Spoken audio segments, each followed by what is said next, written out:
Ang Magnolia Hotshots ay inaasahang lalakas pa para sa darating na Game 2 ng kanilang serye kontra sa Meralco Bolts. Ang dahilan dito ay lalong nakapag-adjust na itong si Clint Chapman dito sa pagdedepensa kay Marvin Jones at sa iba pang mga players ng Meralco. Nakita rin natin kung paano kayang postehan ni Ian Sanggalang itong si Marvin Jones ng Meralco Bolts at yan ang dahilan kung ba't maraming naniniwala na itong Magnolia Hotshots ngayon ay kayang talunan itong Meralco sa Game 2.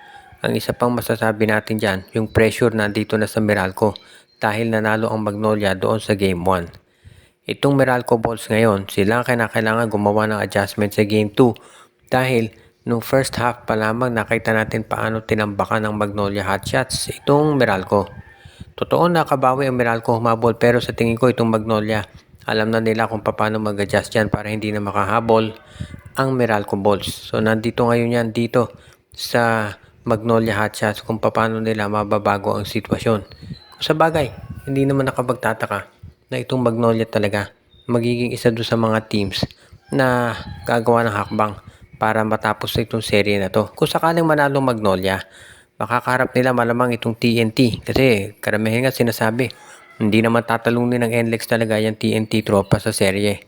So dahil dito makikita natin kung paano mag-a-adjust si LA Tenorio para makaharap itong si Bol Bol at ang TNT tropa. Yan talaga magiging maganda ngayon para dito sa kanilang lineup. At hindi naman tayo magtataka rin kung magagamit pa ng mas maraming player itong si LA Tenorio para sila ay manalo. At yan naman talaga yung nakikita natin po pwedeng maging adjustment dito para sa TNT tropa sa Magnolia.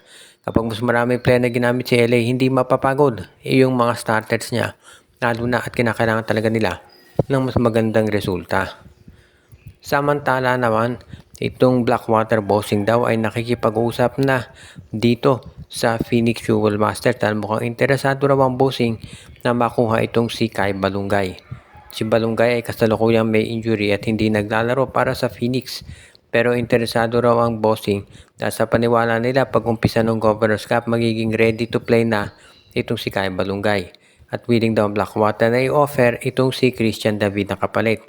Si Balungay ang isa sa pinaka-promising big man sa PBA at yan ang dahilan kung bakit ito gusto makuha ni Coach Pat Aquino.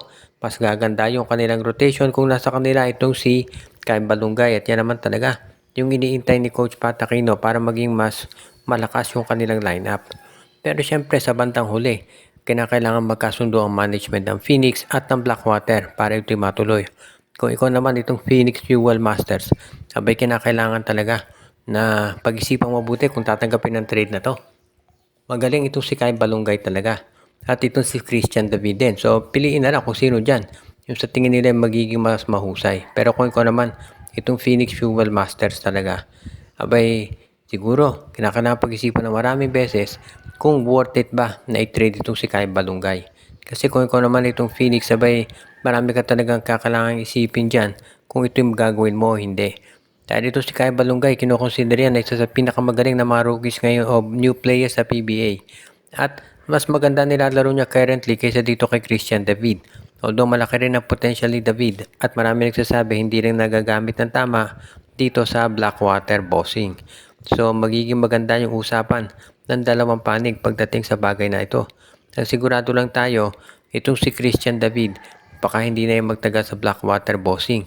Dahil nga noong pa mga reports na lumalabas na gusto na raw nito na ma-trade pa sa ibang koponan.